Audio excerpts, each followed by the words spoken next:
this July 1st, basically 1 month from today, gas prices in Maryland are going to increase about 18%, thanks to an increase in the gas tax based on the annual CPI index, which is being ravaged by inflation costs. Your taxes are going to go up to 42.7 cents per gallon. So, Mark, this is a great opening for you. Governor Hogan, this is like a softball question. Governor Hogan won his first election by vowing to cut taxes. Will the Republican candidate for governor follow that same message? Well, that's been a message that Kelly Schultz has talked about, but let's be clear, this is not just a Republican Democratic issue. Controller Francho has called on the legislature to come back into session to reverse this automatic tax increase that's expected to go up on July 1st. And the legislative leaders declined to do that. And we can talk about the rationale for that, but I think that was a mistake. So the follow-up question to Mike, so Peter Francho is sitting out there on the island all by himself. Nobody else seems to want to touch it.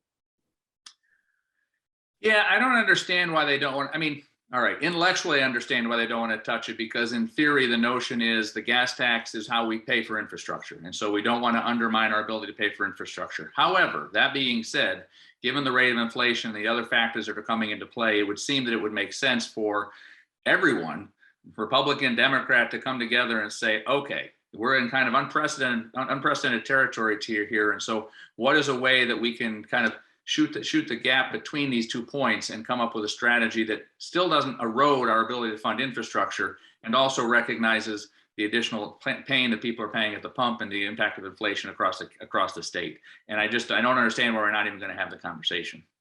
Well, I want to pivot slightly to staying on this energy theme. Governor Hogan, one of the things that he would not allow to be developed was the fracking in the western part of the state of Maryland.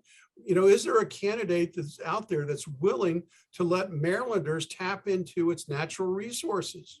Well, to be fair, what the governor did is the state had developed regulations that were about as strict as they are anywhere at the state level here in Maryland. And then the legislature passed a bill that would have prohibited fracking. Quite frankly, the governor's veto would have been overturned, and the governor effectively let it go into place. He didn't veto it. He didn't veto it, Mark. He didn't fight for it. He did not fight for it, yes.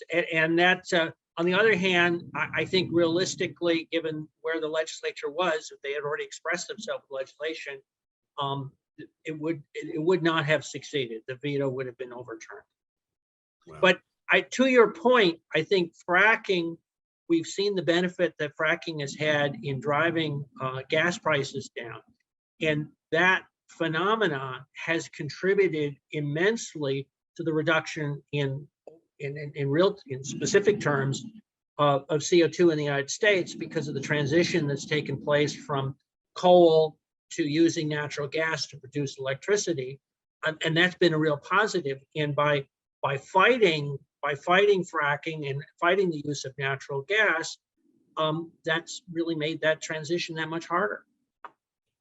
Well, the other thing we continue to struggle with too is that there's not, the producers, the oil producers aren't producing that much because they recognize their profits are going through the roof. So to the point where even in England, they're going to go try and tax the excess profits because they're making so much more money. So there's an interesting, odd, perverse set of incentives at play here, in addition to the crazy elements associated with the taxes. You're lucky you got the last word, because I can see Mark cogitating on this one. He was all loaded for bear. I saw my opening and I took it. Yeah, stay tuned for party shots when we come back from the short break.